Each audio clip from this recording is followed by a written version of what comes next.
Welcome to education first official. So dear students, I hope you all are well. तो प्यारे बच्चों, आज की इस वीडियो में हम पीएम श्री केंद्रीय विद्यालय का सेशन एंडिंग एग्जाम 2026 का ही हम क्वेश्चन पेपर डिस्कस करेंगे। ये जो क्वेश्चन पेपर है ये क्लास 8 का रहेगा। सब्जेक्ट यहाँ पर रहेगा साइंस। मैक्सिमम मार्क्स रहेंगे 60। टाइम मिलेगा आपको 2 आवर 30 मिनट्स। तो चलिए, यहाँ पर कुछ जनरल इंस्ट्रक्शंस दे रखे हैं, उनके बारे में हम जान लेते हैं। ये जो क्वेश्चन पेपर है इसमें आपको 26 क्वेश्चन देखने को मिलेंगे और ये जो 26 क्वेश्चन है ये 5 सेक्शन में डिवाइड रहेंगे। जो सेक्शन ए है इसके अंदर आपको मल्टीपल चॉइस क्वेश्चंस देखने को मिलेंगे जो कि 10 क्वेश्चन रहेंगे। हर एक जो क्वेश्चन है वो 1 मार्क का रहेगा। नेक्स्ट है सेक्शन बी। सेक्शन बी में आपको शॉर्ट आंसर टाइप क्वेश्चन देखने को मिलेंगे जो कि 2 मार्क्स के रहेंगे। 5 क्वेश्चन रहेंगे इसमें। नेक्स्ट है सेक्शन सी। सेक्शन सी में आपको 6 क्वेश्चन देखने को मिलेंगे जो कि 3 मार्क्स के रहेंगे। नेक्स्ट है सेक्शन डी के अंदर आपको लॉन्ग आंसर क्वेश्चंस देखने को मिलेंगे। 5 मार्क्स के ये क्वेश्चन रहेंगे। इसमें आपको 2 क्वेश्चन देखने को मिलेंगे। नेक्स्ट है सेक्शन ई के अंदर आपको केस स्टडी बेस्ड क्वेश्चन देखने को मिलेंगे जो कि 4 मार्क्स के रहेंगे। तो चलिए सेक्शन ए में देखते हैं। यहाँ पर फर्स्ट क्वेश्चन दिया गया है, the arrangement of particles in solid is. Solids के अंदर क्या होता है, जो सॉलिड्स होते हैं उनकी डेफिनाइट शेप होती है, वॉल्यूम होती है, जिसकी वजह से जो सॉलिड्स होते हैं वो सॉलिड्स के पार्टिकल्स होते हैं वो टाइटली पैक्ड होते हैं। इनके बीच में जो इंटर पार्टिकल अट्रैक्शन होता है वो काफी स्ट्रॉन्ग होता है। स्ट्रॉन्ग फोर्स ऑफ अट्रैक्शन की वजह से जो पार्टिकल्स होते हैं उनकी जो पोजीशन होती है वो फिक्स रहती है, जिसकी वजह से ये फ्रीली मूव नहीं करते। इनके अंदर आपको अरेंजमेंट इस तरीके से देखने को मिलेगी।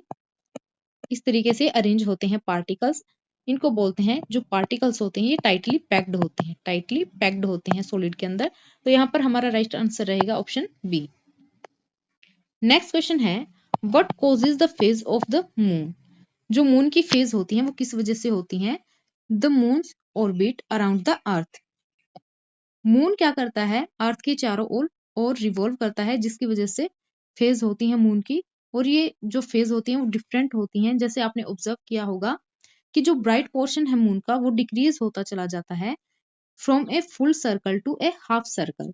एक वीक के अंदर आपको ये प्रोसेस देखने को मिलेगी। नेक्स्ट वीक में क्या होता है, जो ब्राइट पोर्शन है वो कंटिन्यू श्रिंक करता है और ये क्या हो जाता है, जो मून होता है वो विजिबल नहीं होता है हमें। इस 2 वीक के पीरियड को हम बोलते हैं वैनिंग पीरियड। जब मून का जो ब्राइट पोर्शन होता है, ब्राइट सर्कल जो होता है वो हमें देखने को मिलता है तो उसको बोलते हैं हम फुल मून। फुल मून या फिर जिसको हम बोलते हैं पूर्णिमा। जब हमें मून जो है वो इनविजिबल होता है, हमें दिखाई नहीं देता, उसको बोलते हैं हम न्यू मून। न्यू मून या फिर अमावस्या। न्यू मून के बाद क्या होता है, जो ब्राइट साइड होती है वो ग्रो करती है to a half circle in about a week. Half circle से क्या होगा, फुल सर्कल आपको देखने को मिलेगा दूसरे वीक में। ऐसा पीरियड जिसके अंदर जो ब्राइट पार्ट होता है मून का वो इंक्रीज होने लगता है, उसको बोलते हैं वैक्सिंग पीरियड। वैक्सिंग पीरियड, इसका दूसरा नाम होता है शुक्ल पक्ष। तो राइट आंसर हमारा रहेगा यहाँ पर ऑप्शन सी। नेक्स्ट क्वेश्चन है, in the figure given below note that O stands for object, M for mirror and I for image। यहाँ पर O किसको रिप्रेजेंट करता है, ये है object, M for mirror, I for image। Which of the following statement is true। यहाँ पर हमें स्टेटमेंट दी गई है, हमें बतानी है कौन सी स्टेटमेंट यहाँ पर ट्रू है। अगर हम फर्स्ट इमेज की बात करें तो जो फर्स्ट इमेज है इसमें आपको दिखाई दे रहा होगा ये ऑब्जेक्ट है। ऑब्जेक्ट क्या है, इमेज से बड़ा है। तो ये किस केस में होता है, ये होता है कॉन्वेक्स मिरर के अंदर।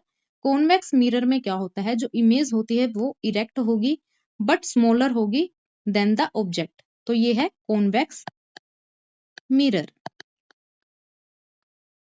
नेक्स्ट की अगर हम बात करें तो इसमें क्या है, ऑब्जेक्ट स्मॉल है और जो इमेज बन रही है, हमें यहाँ पर इमेज दिखाई दे रही है, ये क्या है, लार्ज है।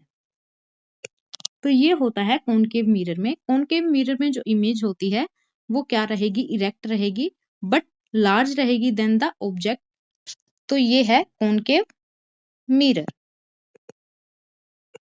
तो राइट आंसर यहाँ पर रहेगा हमारा option B. A indicates a convex mirror and B indicates a concave mirror. Next question है, what is the pressure if 100 newton force is applied over 2 metre square area. हमें यहाँ पर प्रेशर निकालना है। प्रेशर का फॉर्मूला होता है pressure equal to force upon area. Force हमें यहाँ पर गिवन है कितना है 100 न्यूटन। एरिया हमारा यहाँ पर गिवन है कितना है 2 मीटर स्क्वायर। तो यहाँ से हम निकाल लेंगे प्रेशर, तो यहाँ आ जाएगा 50 newton metre per newton metre square. तो राइट आंसर यहाँ पर रहेगा हमारा ऑप्शन बी। नेक्स्ट क्वेश्चन है, in a solution of sugar and water, sugar is the, जब हम सॉलिड को मिक्स करते हैं वो लिक्विड में, तो इससे बनता है हमारा सॉल्यूशन। इसमें जो हमने सॉलिड कंपोनेंट लिया है इसको हम बोलते हैं सोल्यूट, और जो लिक्विड कंपोनेंट है इसको बोलते हैं सोलवेंट। जो सोल्यूट है वो सोलवेंट के अंदर डिसोल्व होता है जिससे कि सॉल्यूशन बनता है। तो राइट आंसर यहाँ पर रहेगा हमारा ऑप्शन ए। नेक्स्ट क्वेश्चन है, ISRO satellite to study sun is, जो इसरो है जिसकी फुल फॉर्म होती है इंडियन स्पेस रिसर्च ऑर्गेनाइजेशन, ये क्या है, ये सैटेलाइट को लॉन्च करती है। ये जो सैटेलाइट्स होती हैं ये हमारी हेल्प करती हैं in many ways, like communication में हेल्प करती हैं, navigation, weathering, monitoring, disaster management and scientific research में हेल्प करती हैं। जो इसरो है ये इनको लॉन्च करता है। जो आदित्य L1 है, आदित्य L1 ये स्टडी करता है सन की, स्टडी द सन। दूसरी है मंगलयान, मंगलयान थी मार्स के लिए। नेक्स्ट है चंद्रयान, जो चंद्रयान 1, 2, 3 है, ये है मून के लिए। तो यहाँ पर पूछा गया है सन के लिए, तो आदित्य L1 है राइट आंसर यहाँ पर। नेक्स्ट क्वेश्चन है, biotic and abiotic component of an area interact to form, जब बायोटिक और एबायोटिक कंपोनेंट आपस में इंटरेक्ट करते हैं तो इकोसिस्टम बनता है। इसमें यहाँ पर दो टर्म आई है, एक है बायोटिक, दूसरा है एबायोटिक। बायोटिक कंपोनेंट वो होते हैं जो लिविंग होते हैं, लिविंग कंपोनेंट को हम बोलते हैं बायोटिक। जैसे कि इसमें आ गया प्लांट्स हो गए, एनिमल्स हो गए, माइक्रो ऑर्गेनिज्म हो गए। एबायोटिक कंपोनेंट के अंदर आएंगे सन, वाटर, सॉइल एंड सनलाइट। जो इकोसिस्टम है ये दो तरीके का होता है, एक होता है टेरेस्ट्रियल, दूसरा होता है एक्वेटिक। एक्वेटिक इकोसिस्टम क्या होता है, जो कि वाटर में होता है, जैसे कि पॉन्ड हो गया, लेक है। टेरेस्ट्रियल जो लैंड के ऊपर होता है, जैसे कि फॉरेस्ट है। जो इकोसिस्टम है ये लार्ज भी हो सकता है, स्मॉल भी हो सकता है और ओवरलैप भी हो सकता है। तो यहाँ पर हमारे पास क्वेश्चन है, बायोटिक और abiotic component of an area interact to form ecosystem. तो राइट आंसर यहाँ पर रहेगा हमारा ऑप्शन डी। नेक्स्ट क्वेश्चन है, during electrolysis of water the gas collected at electrodes are in the volume ratio. जब हम वाटर का इलेक्ट्रोलिसिस करते हैं या फिर वाटर को हम ब्रेक करते हैं तो ये ब्रेक होता है हाइड्रोजन में और ऑक्सीजन में। तो इनकी जो रेशियो होती है, वो जो हाइड्रोजन है ये होते हैं 2 मॉलिक्यूल होते हैं हाइड्रोजन के और 1 मॉलिक्यूल होता है हमारा ऑक्सीजन का। तो राइट आंसर यहाँ पर रहेगा हमारा option B, 2:1 hydrogen and oxygen. Next question हमारा रहेगा असर्शन और रीजन बेस्ड क्वेश्चन रहेंगे। Earth is the only planet in the solar system known to support life. Reason यहाँ पर दिया गया है, Earth's position in the habitable zone allows liquid water to exist essential for life. जो Earth होती है, Earth is the क्या है, Earth is at the right distance from the सन। सो इस वजह से क्या होती है, ना तो ये ज्यादा ठंडी होती है और ना ज्यादा कोल्ड होती है। This allow water to exist in liquid form. तो यहाँ पर जो दोनों ही स्टेटमेंट दी गई है हमारी, बोथ असर्शन और जो रीजन है ये क्या है, दोनों ही ट्रू है। जो रीजन है ये करेक्ट एक्सप्लेनेशन है असर्शन का। नेक्स्ट क्वेश्चन है, gases have neither definite shape nor have definite volume. Reason यहाँ पर दिया गया है, the intermolecular space are very large and the intermolecular forces are negligible. जो गैसेस के पार्टिकल होते हैं वो काफी दूर दूर होते हैं, जिसकी वजह से इनके बीच में जो फोर्स ऑफ अट्रैक्शन होता है वो काफी कम होता है। So they spread out to fill any container and take its shape. तो यहाँ पर जो दोनों ही स्टेटमेंट है, बोथ असर्शन और रीजन, ये क्या है, ट्रू है। जो रीजन है ये करेक्ट एक्सप्लेनेशन है, ये करेक्ट एक्सप्लेनेशन है असर्शन का। नेक्स्ट क्वेश्चन है, यहाँ पर सेक्शन बी का हमें क्वेश्चन दिया गया है जो कि 2 मार्क्स का रहेगा। Represent diagrammatically the change in arrangement of particles as ice melt and transform into water vapor। जो आइस है जब हम इसको मेल्ट करते हैं तो ये कन्वर्ट हो जाती है वाटर में। इसके बाद आती है वाटर वेपर। वाटर वेपर, जो आइस होती है ये सॉलिड फॉर्म में होती है, जो वाटर है ये लिक्विड होता है, वाटर वेपर्स होती है गैस। तो जो आइस है, आइस के पार्टिकल्स की अरेंजमेंट किस तरीके से होती है, जो आइस के पार्टिकल्स होते हैं वो टाइटली पैक्ड होते हैं, इस तरीके से इनकी अरेंजमेंट रहेगी। नेक्स्ट स्टेप क्या हो जाएगा इसमें, जो पार्टिकल्स होते हैं वो क्या होते हैं, टाइटली पैक्ड होते हैं और वाइब्रेट करते हैं at fixed position. Ice particles are tightly packed and vibrate at fixed position.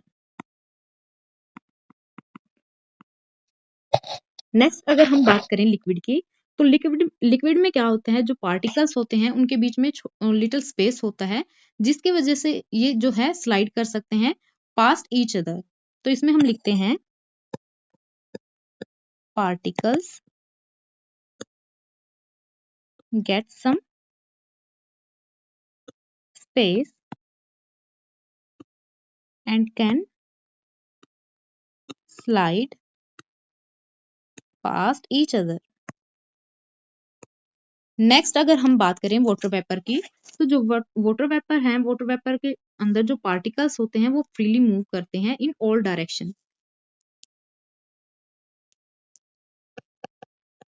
Gas particles are far apart and move freely in all direction।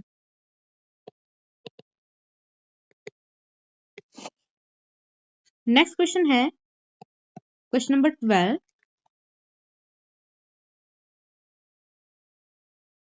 Next question है, observe the 3 container A B C given below carefully. यहाँ पर हमारे पास 3 different type के container हैं जिनके अंदर 200 ml water है। Based on the observation answer the following questions. Observation के बेसिस पर हमें यहाँ पर कुछ क्वेश्चंस दिए गए हैं, उनके आंसर लिखने हैं। फर्स्ट क्वेश्चन है, does the quantity of liquid changes when it is transferred from one container to another. जब हम लिक्विड को ट्रांसफर करते हैं एक कंटेनर से दूसरे कंटेनर में, तो जो उसकी क्वांटिटी होती है क्या वो चेंज होती है, तो आंसर रहेगा हमारा यहाँ पर नो। जो लिक्विड होता है जब हम उसको ट्रांसफर करते हैं एक कंटेनर से दूसरे कंटेनर में, तो जो उसकी शेप होती है सिर्फ वो चेंज होती है according to the container, but जो इसकी वॉल्यूम है वो सेम रहेगी, कितनी है, 200 ml। तो आंसर लिखते हैं हम यहाँ पर no, the quantity of liquid remain the same. Next question है, what property of liquid is demonstrated by this activity. ये जो एक्टिविटी दिखाई गई थी इसके अंदर लिक्विड की कौन सी प्रॉपर्टी को डेमोन्स्ट्रेट किया गया है। यहाँ पर जो लिक्विड होते हैं उनकी डेफिनाइट वॉल्यूम होती है, बट जो शेप है उसकी चेंज होती रहती है। तो यहाँ पर लिखते हैं हम answer, liquid have definite volume but no definite shape. Next question है, farmlands are consider as man made ecosystem justify. जो फार्मलैंड होते हैं ये क्या किए जाते हैं, क्रिएट किए जाते हैं, मेंटेन किए जाते हैं बाय ह्यूमंस। ह्यूमंस ही क्या करते हैं, डिसाइड करते हैं इनके अंदर कौन सी जो क्रॉप है वो ग्रो करेगी, वाटर प्रोवाइड करते हैं, फर्टिलाइजर प्रोवाइड करते हैं, क्रॉप को प्रोटेक्ट करते हैं पेस्ट से, so therefore they depend on human management. तो आंसर यहाँ पर लिखते हैं हम, farmland are created and maintained by humans. Humans decide which crop to grow, provide water, fertilizer, and protect crops from pests. So therefore, they depend on human management. Next question देखते हैं, consider the following reaction where two substance A and B combine to form a product. यहाँ पर दो substance दिए गए हैं ए और B, इनसे मिलकर क्या बनता है, एक तीसरा प्रोडक्ट बनता है जिसको नाम दिया गया है सी। Assume that A and B cannot be broken down into simpler substance by chemical reaction। जो A और B है उसको ब्रेक डाउन नहीं किया जा सकता सिंपल सब्सटेंस में, क्योंकि ये सिंपल फॉर्म में प्रेजेंट है। By chemical reaction, based on this information, what can you infer about the nature of substance A and B and C, giving justification for your answer। यहाँ पर जो A और B है ये क्या है, दोनों ही क्या है, एलिमेंट्स हैं। जब डिफरेंट एलिमेंट आकर कंबाइन होते हैं तो उससे बनता है कंपाउंड। जो सी है ये क्या है, कंपाउंड है। कंपाउंड वो होते हैं जब डिफरेंट एलिमेंट आकर कंबाइन होते हैं इन फिक्स्ड रेशियो, उससे क्या बनता है, कुछ नया बनता है, उसको बोलते हैं हम कंपाउंड। नेक्स्ट क्वेश्चन है, reflecting surface of the spherical mirror may be curve inward और आउटवर्ड। जो रिफ्लेक्टिंग सरफेस होती है जो स्फेरिकल मिरर है उनकी, वो इनवर्ड डायरेक्शन में होती है और आउटवर्ड डायरेक्शन में होती है। तो फर्स्ट क्वेश्चन यहाँ पर दिया गया है, identify the mirror shown in the given image. यहाँ पर हमारे पास दो इमेज दे रखी हैं, इनको देखकर हमें बताना है कि इसमें जो है कौन सा स्फेरिकल मिरर है, कौन सा कॉन्वेक्स है, कौन सा कॉनकेव है। ऐसे स्फेरिकल मिरर जिनके अंदर जो रिफ्लेक्टिंग सरफेस होती है वो इनवर्ड डायरेक्शन में कर्व्ड होती है उसको बोलते हैं कॉनकेव मिरर। जो फर्स्ट है इसके अंदर जो रिफ्लेक्टिंग सरफेस है वो क्या है, इनवर्ड डायरेक्शन में है, तो ये क्या है, कॉनकेव मिरर है। नेक्स्ट है, इसके अंदर जो रिफ्लेक्टिंग सरफेस है वो आउटवर्ड डायरेक्शन में है, तो ये कौन सा मिरर है, ये है कॉन्वेक्स मिरर।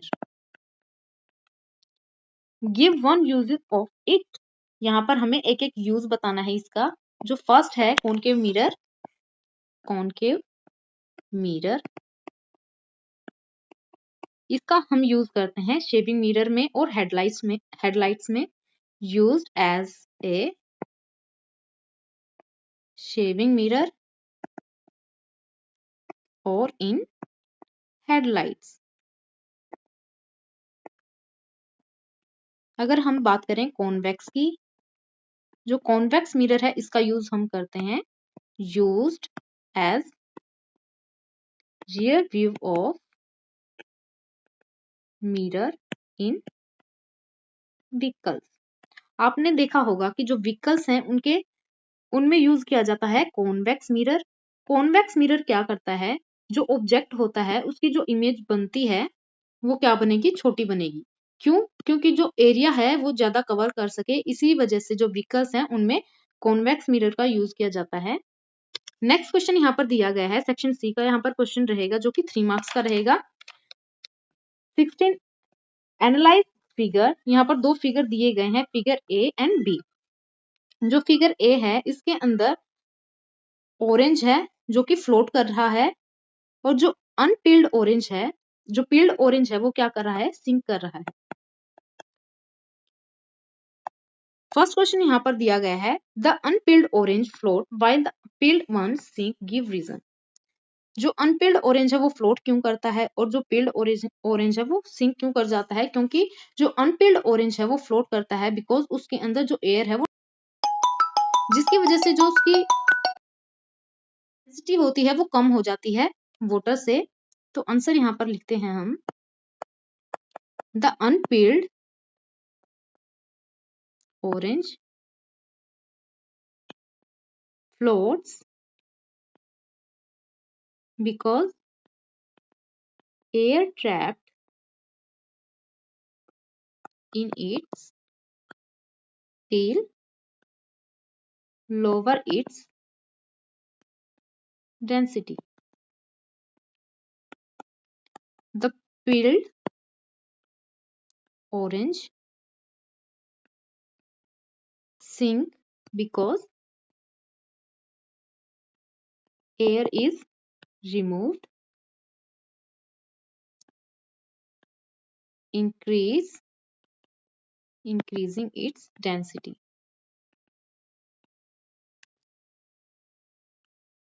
Next question है, what is the effect of temperature on solubility of gas? जैसे ही हम टेम्परेचर को इंक्रीज करते हैं, जो सोलिबिलिटी होती है गैसेस की इन लिक्विड में वो क्या कर जाती है? डिक्रीज हो जाती है। तो आंसर यहाँ पर लिखते हैं हम, as temperature increases solubility of gas in liquid decreases. Next question यहाँ पर और में दिया गया है, a stone statue has mass 225 gram and volume of 90 centimeter cube. Calculate its density and predict whether it will float or sink in water. तो यहाँ पर हमें वैल्यू दी गई है, मास दिया गया है कितना? 225 ग्राम, वॉल्यूम गिवन है 90 सेंटीमीटर क्यूब। तो यहाँ हमें डेंसिटी का फॉर्मूला पता है, डेंसिटी होती है मास अपॉन वॉल्यूम। मास यहाँ पर हमें गिवन है 225, वॉल्यूम गिवन है 90, तो यहाँ से आंसर आ जाएगा हमारा 2.5 ग्राम पर सेंटीमीटर क्यूब। अगर हम बात करें वाटर की डेंसिटी की, तो जो वाटर की डेंसिटी होती है वो होती है 1, और यहाँ पर हमारे स्टोन की डेंसिटी आई है 2.5। तो जो स्टोन की डेंसिटी है वो ज्यादा है वाटर से, जिसकी वजह से जो स्टोन है वो सिंक कर जाएगा वाटर में। नेक्स्ट क्वेश्चन है, Reena observe that in some non-uniform mixtures such as sawdust in water, the sawdust floats, whereas in mixture of sand and water, the sand sinks. She wonders why that happens as her classmate help her to find the answer. यहाँ पर हम answer लिखते हैं, जो sawdust होता है उसकी density कम होती है वाटर से, जिसकी वजह से क्या करता है? फ्लोट करता है। अगर हम बात करें सैंड की, तो जो सैंड की डेंसिटी होती है वो ज्यादा होती है वाटर से, जिसकी वजह से सिंक कर जाता है। Sawdust is less dense than water, so it floats. Sand is denser than water, so it sinks. Next question यहाँ पर दिया गया है, Mansi saw the moon overhead in the sky at sunset. Draw the phase of the moon that Mansi saw. Next है, is the moon in the waxing phase or waning phase? जो मानसी है जब sky में देखती है आफ्टर सनसेट, तो उसको क्या दिखाई देता है? जो मून है, मून की कौन सी फेज दिखाई देगी? First quarter moon. इसमें क्या होता है, जो मून होता है उसकी हाफ ब्राइट पार्ट दिखेगा हमें, हाफ क्या दिखेगा? Dark part. तो ये हो जाएगा इसका structure, phase of the moon seen first quarter moon. Next question है, is the moon in waxing phase और वैनिंग फेज? ये जो मून है ये क्या वैक्सिंग फेज में है या फिर वेनिंग फेज में है, तो ये है वैक्सिंग फेज में। Waxing phase. वैक्सिंग फेज में क्या होता है, जो ब्राइट पोर्शन होता है मून का वो इंक्रीज होने लगता है, तो ये क्या है, वैक्सिंग फेज में है। नेक्स्ट क्वेश्चन है, on a particular night she saw the moon in the sky from sunset to sunrise, what phase of moon she noticed. तो वो कौन सी देखती है, वो देखती है full moon. Full moon. Next question है, observe the event shown in the above picture, name the phenomena shown with the help of burning incense stick, how does this phenomena will be affected if the temperature is increase और decrease. यहाँ पर जो जब हम incense stick को burn करते हैं तो इसमें से जो स्मोक रिलीज होता है वो क्या करता है, सभी डायरेक्शन में स्प्रेड हो जाता है। और ये किसकी वजह से होता है, ये होता है डिफ्यूजन प्रोसेस की वजह से। डिफ्यूजन की वजह से होता है ये। डिफ्यूजन में क्या होता है, जो पार्टिकल्स होते हैं वो मूव करते हैं higher concentration to high concentration to low concentration में। तो जब how does this phenomena will affect, जो डिफ्यूजन प्रोसेस होती है, जब हम टेम्परेचर इंक्रीज करते हैं तो डिफ्यूजन प्रोसेस होती है उस पर क्या इफेक्ट होता है, जैसे ही हम टेम्परेचर को इंक्रीज करते हैं तो जो स्मोक के पार्टिकल्स होते हैं वो मूव करते हैं फास्टर और स्प्रेड हो जाते हैं क्विकली। क्योंकि हमने पढ़ा था कि जो स्मोक होता है इसके अंदर हॉट गैसेस होती हैं। हॉट गैसेस होती हैं। हॉट गैस क्या करती हैं, एक्सपेंड करती हैं, लाइटर होती हैं और मूव करती हैं अपवर्ड डायरेक्शन में। तो जिसकी वजह से जो डिफ्यूजन प्रोसेस है वो क्या हो जाएगी, इंक्रीज हो जाएगी। जब हम टेम्परेचर को डिक्रीज करते हैं, कम करते हैं, तो जो मूवमेंट होती है पार्टिकल्स की वो स्लो हो जाती है, क्योंकि जो स्मोक के जो पार्टिकल्स होते हैं वो स्प्रेड नहीं कर पाते एयर में, जिसकी वजह से जो डिफ्यूजन प्रोसेस होगी वो क्या हो जाएगी, कम हो जाएगी। तो इससे हमने क्या ऑब्जर्व किया कि जो डिफ्यूजन प्रोसेस है वो ज्यादा होगी at high temperature and slower होगी एट लो टेम्परेचर पे, due to change in the speed of the particle. So next question यहाँ पर दिया गया है, draw a well labelled diagram of flower showing part which produce male gamete, part which produce female gamete. तो यहाँ हम flower का diagram बनाते हैं।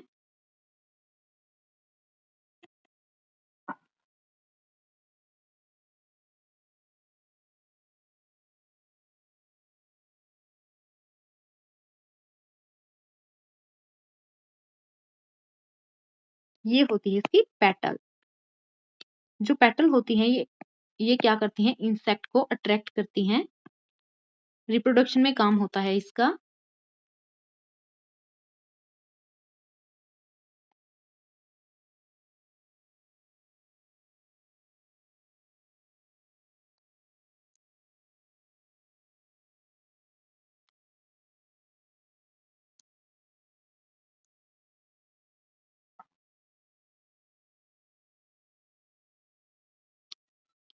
जो ये वाला पोर्शन होता है इसको बोलते हैं मेल रिप्रोडक्टिव पार्ट। इसके अंदर क्या होता है, एंथर होता है। जो ऊपर वाला पोर्शन होगा ये होगा एंथर, नीचे वाला होता है फिलामेंट। ये है हमारा फीमेल रिप्रोडक्टिव पार्ट, जिसके अंदर ऊपर ऊपर वाला होता है ये स्टिग्मा, ये होता है स्टाइल, ये है ओवरी। अगर हम बात करें मेल मेल क्या पूछा इसने, मेल गैमिट की, तो इसमें होता है एंथर, और जो फीमेल गैमिट होता है इसमें होता है ओव्यूल। ओव्यूल के अंदर होती है ovary.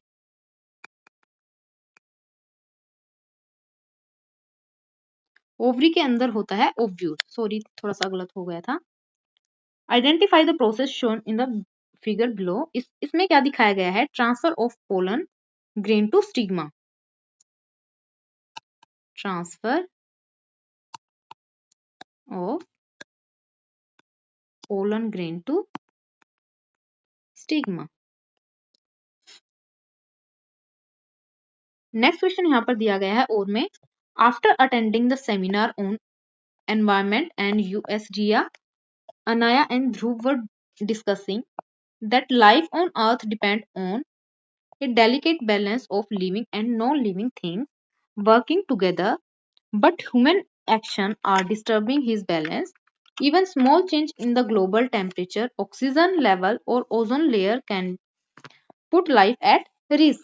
As a student of science, what do you understand by the term triple planetary crisis?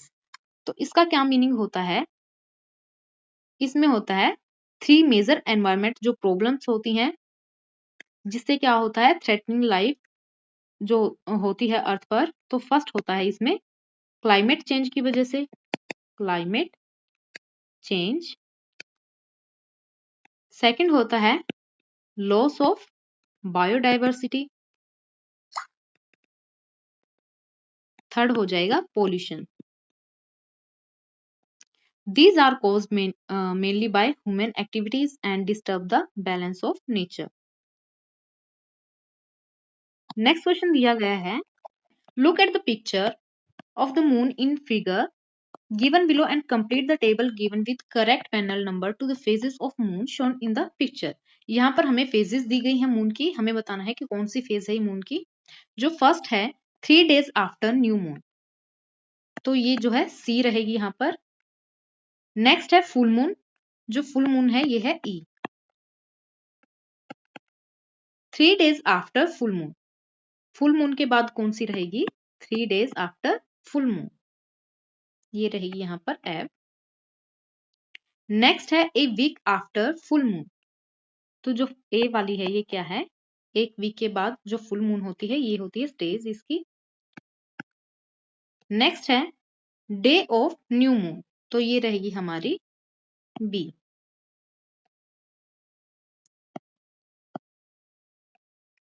Next question है cycle of moon's phase due to its revolution around the Earth defines which event. जो moon होता है ये क्या करता है, अर्थ के चारों ओर रिवॉल्व करता है, जिसके वजह से क्या होती है फेजेस बनती है मून की। तो उसको बोलते हैं हम लूनार फेजेस या फिर phases of the moon.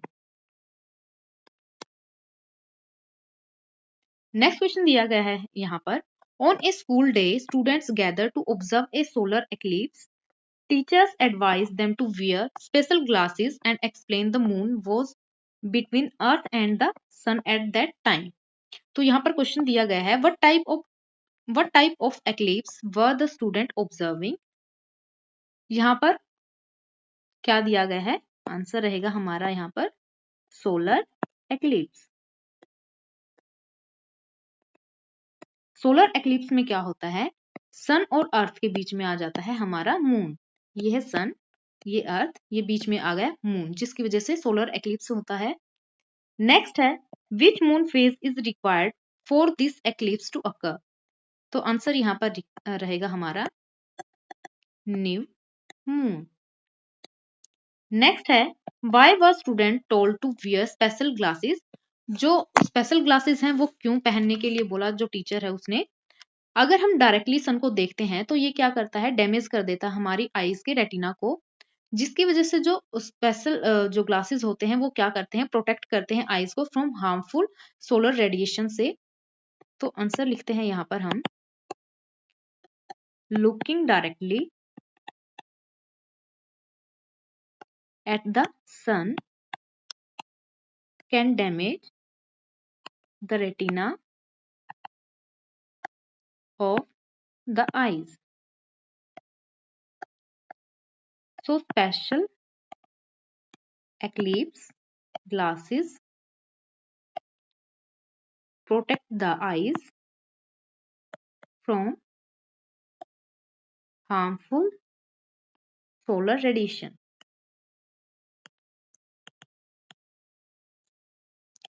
Next question है यहाँ पर सेक्शन डी का, यहाँ पर क्वेश्चन रहेगा जो कि 5 मार्क्स का रहेगा। In a forest ecosystem the following organism are present. First है insect, frog, grass, snake, hawk. Arrangement the organism to from a correct food chain. Food chain हम बनाएंगे यहाँ पर। फर्स्ट में रहेगा प्रोड्यूसर जो कि ग्रास रहेंगे, ग्रास। उसके बाद आएगा ग्रास को कौन फीड करता है, इसको करते हैं इंसेक्ट, इंसेक्ट को खाता है फ्रॉग, फ्रॉग को खाता है स्नेक, लास्ट में आ जाएगा हवा। तो जो ग्रास होता है ये क्या है, प्रोड्यूसर, जो कि फूड प्रोड्यूस करता है। इंसेक्ट यहां पर रहेगा प्राइमरी कंज्यूमर। नेक्स्ट क्वेश्चन यहां पर दिया गया है, name the producer and the secondary consumer. Producer हम यहां पर रहेगा ग्रास और सेकेंडरी कंज्यूमर रहेगा frog.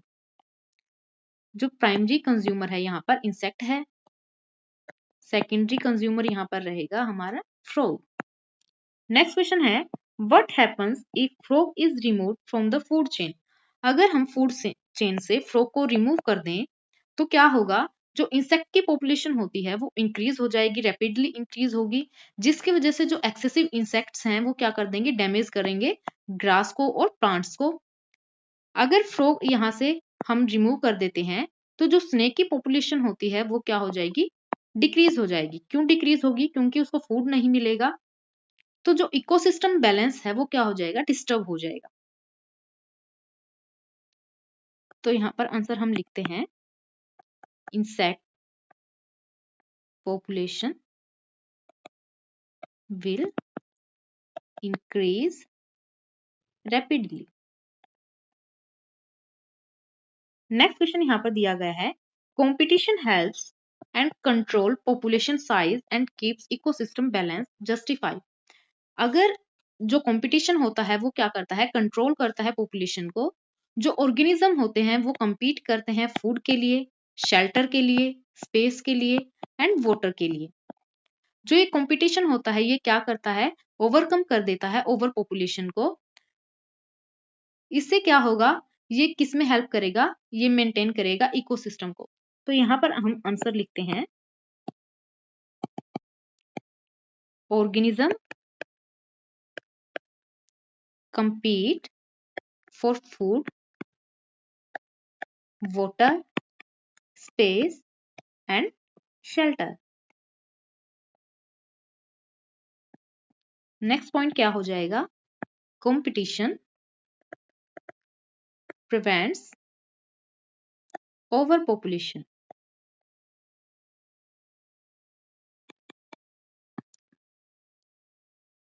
Helps, competition helps maintain balance in the ecosystem।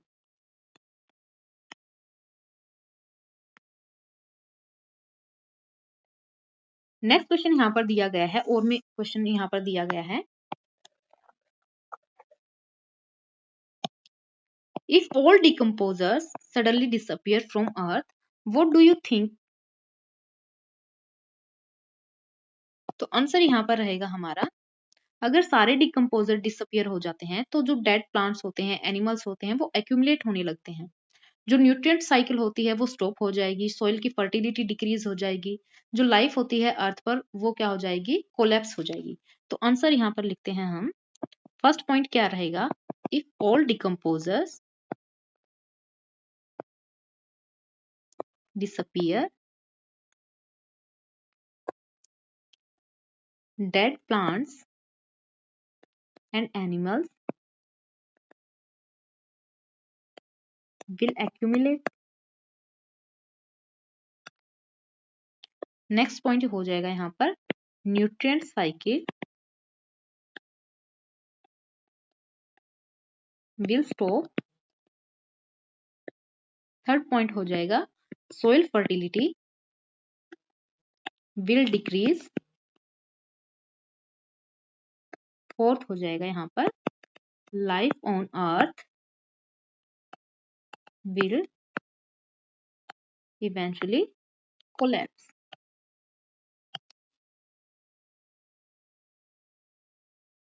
Next question है यहाँ पर, what is the difference between food chain and food web. Food chain के बीच में और फूड वेब के बीच में हमें डिफरेंस बताना है। जो फूड चेन होती है, यहाँ पर लिखते हैं हम फूड चेन, यहाँ पर लिखते हैं फूड वेब। जो फूड चेन होती है ये सिंपल सीक्वेंस होता है कि कौन किसको खाता है इकोसिस्टम में। फर्स्ट हो जाएगा यहाँ पर food chain is a simple sequence showing who eats whom in an ecosystem। Food web के अंदर क्या होगा, ये क्या होता है, इंटरलिंक होता है एक दूसरे के साथ में, जो कि नेटवर्क बनाता है, इसको बोलते हैं हम food web. Food web in an ecosystem, the food chain are interlinked with each other to form a network called food web। जो फूड चेन होती है ये सिंपल और लीनियर होता है, लेस स्टेबल होता है।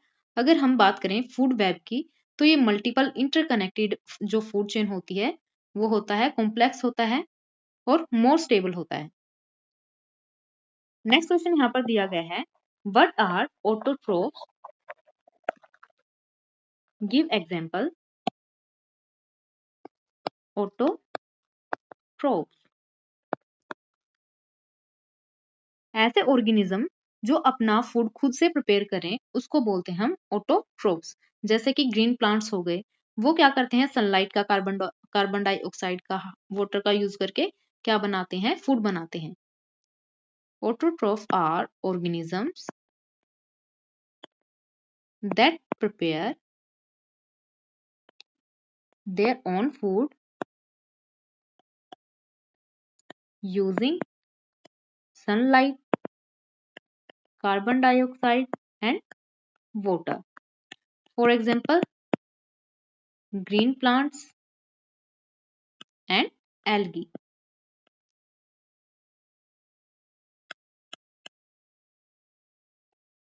नेक्स्ट क्वेश्चन यहाँ पर दिया गया है, क्वेश्चन नंबर 23।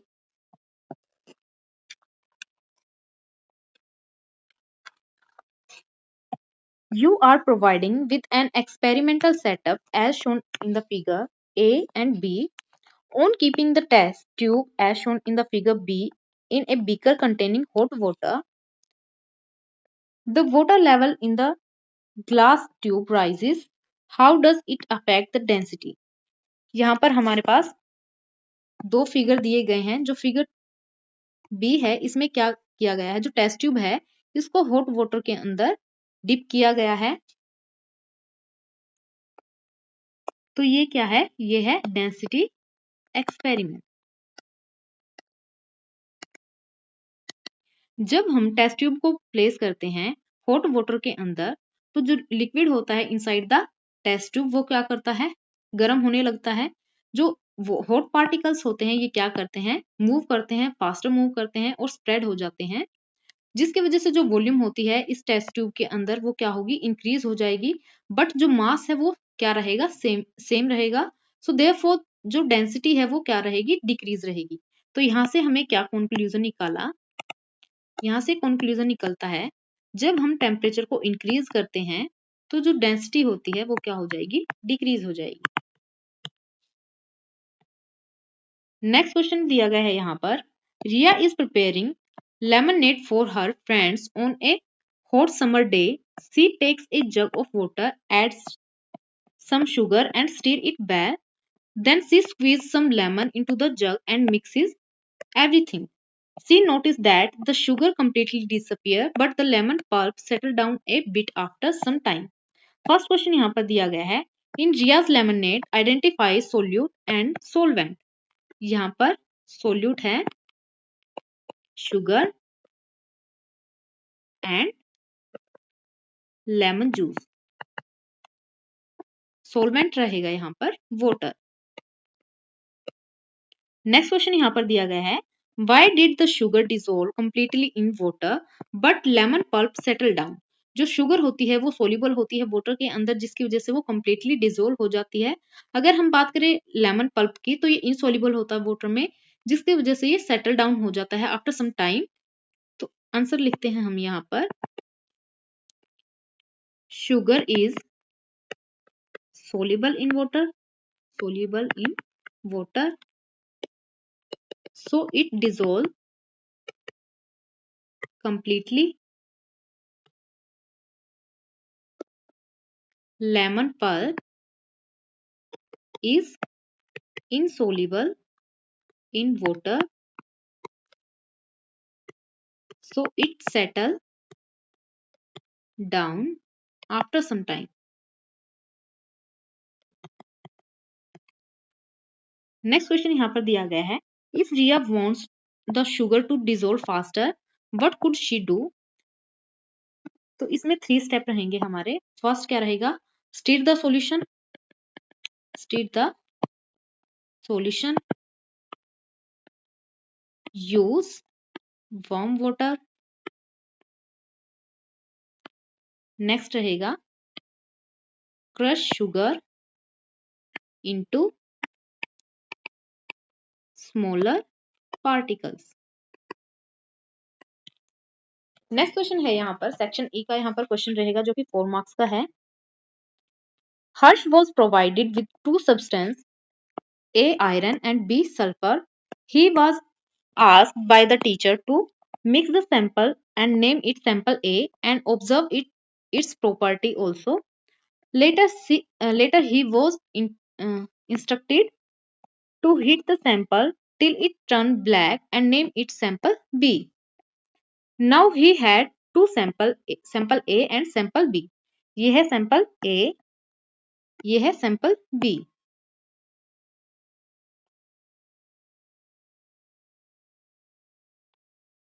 यहाँ पर हमें टेबल दी गई है, इसको फिल करना है। Imagine you are Harsh, then based on the observation answer the following questions given in the table below. First क्या है, अपीयरेंस। जो सैंपल ए है, सैंपल ए में जो कलर है वो कैसा रहेगा, इसमें रहेगा black and yellow. Sample B को जब हमने हीट किया तो ये किस में कन्वर्ट हो गया, ब्लैक कलर में। नेक्स्ट है, अगर हम बात करें टेक्सचर की, तो ये भी क्या रहेगा, सेम रहेगा through out, same through out. Next है मैग्नेट टेस्ट हम करते हैं, तो जो फर्स्ट सैंपल है सैंपल ए, इसमें क्या होता है, जो कंपोनेंट होते हैं उनकी जो प्रॉपर्टीज होती हैं वो रिटेन रहती हैं। जो आयरन है वो अट्रैक्ट रहेगा मैग्नेट की तरफ में, अट्रैक्टेड टुवर्ड्स मैग्नेट। इसमें जो है, जो सैंपल बी है इसके अंदर मैग्नेटिक जो प्रॉपर्टी होती है वो लूज हो जाती है, इसमें मैग्नेट की तरफ अट्रैक्ट नहीं होगा। नेक्स्ट है गैस टेस्ट। जब हम गैस टेस्ट करते हैं तो इसमें जो ऑर्डर होता है वो कैसा रहेगा, इसमें होगी नो स्मेल। इसमें जो स्मेल होती है वो होती है रोटन एग लाइक ऑर्डर। जब हम इसको बर्न करते हैं तो इसमें निकलती है पॉप साउंड, पॉप साउंड, इसमें नो साउंड। नेक्स्ट क्वेश्चन यहाँ पर दिया गया है, in the figure the cap of a sketch pen is placed in front of 3 type of mirrors. यहाँ पर एक कैप दी गई है, इस कैप को जब हमने 3 डिफरेंट टाइप के मिरर लिए हैं उसके सामने जब हम रखते हैं तो जो इमेज बनती है, जो फर्स्ट फिगर है, फर्स्ट फिगर में क्या है, ये है हमारा ऑब्जेक्ट और ये है हमारी इमेज। जो इमेज बनती है वो कैसी होगी, ऑब्जेक्ट बड़ा होगा और जो इमेज है वो छोटी बनेगी, तो इस फिगर 1 में बनेगी कॉन्वेक्स। नेक्स्ट है कॉनकेव मिरर में क्या होता है, जो ऑब्जेक्ट होता है वो स्मॉल होता है बट जो उसकी इमेज बनती है वो क्या बनती है, लार्ज। फिगर 2 में क्या रहेगा, कॉनकेव। 3 क्या रहेगा, प्लेन मिरर।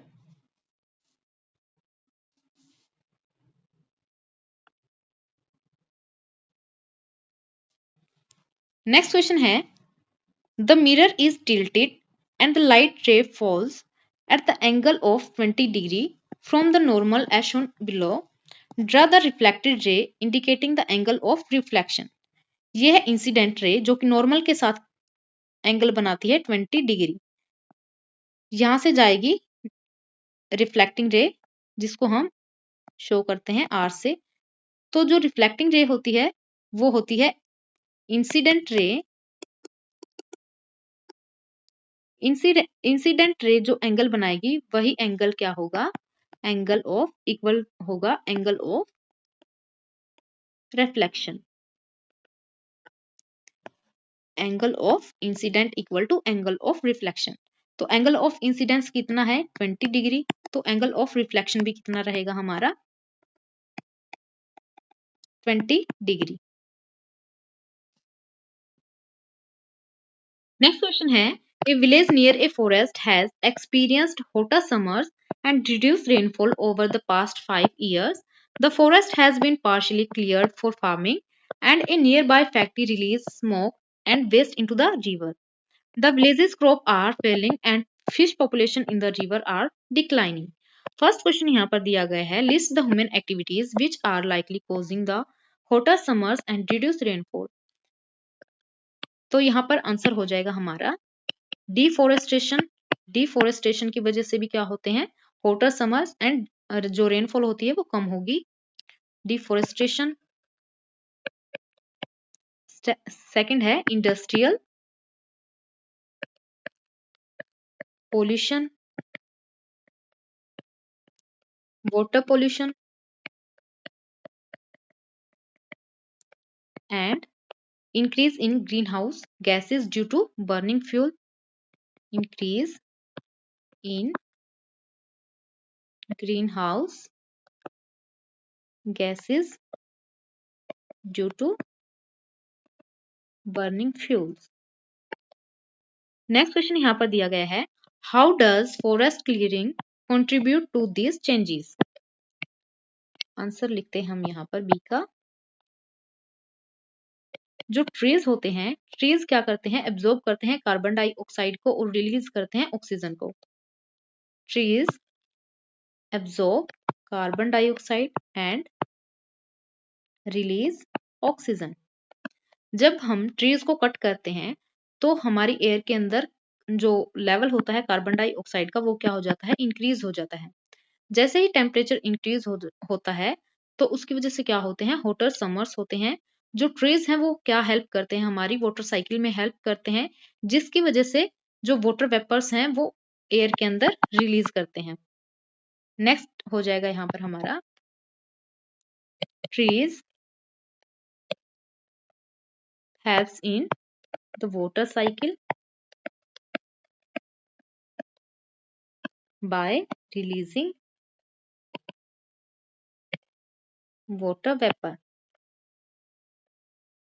Next question है what is global warming, how it can be both useful and harmful. यहाँ पर लिखते हैं हम ग्लोबल वार्मिंग क्या होती है।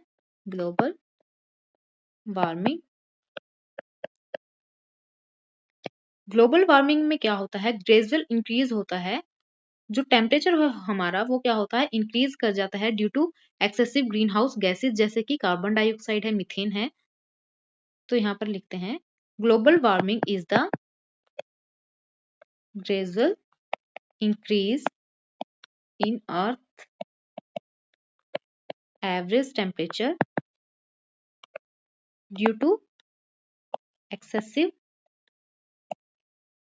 greenhouse gases like carbon dioxide and methane. अगर हम यूजेस की बात करें ग्लोबल वार्मिंग की तो ये यूजफुल होती है जो एक्सट्रीमली कोल्ड रीजन होते हैं उनको स्लाइटली वार्म करती है। फर्स्ट क्या रहेगा makes extremely cold region slightly warmer. Harmful effect की अगर हम बात करें तो जो ग्लोबल वार्मिंग है इसकी वजह से क्या होते हैं होटर समर होते हैं। होटर होटर समर रेनफॉल कम हो जाएगी इसकी वजह से, इरेगुलर रेनफॉल होगी, लीड्स टू इरेगुलर रेनफॉल। तो ये तो था बच्चों क्लास 8 का साइंस का पेपर। अगर आपको ये वीडियो अच्छी लगे तो वीडियो को लाइक, शेयर और सब्सक्राइब कर देना। तब तक के लिए थैंक यू।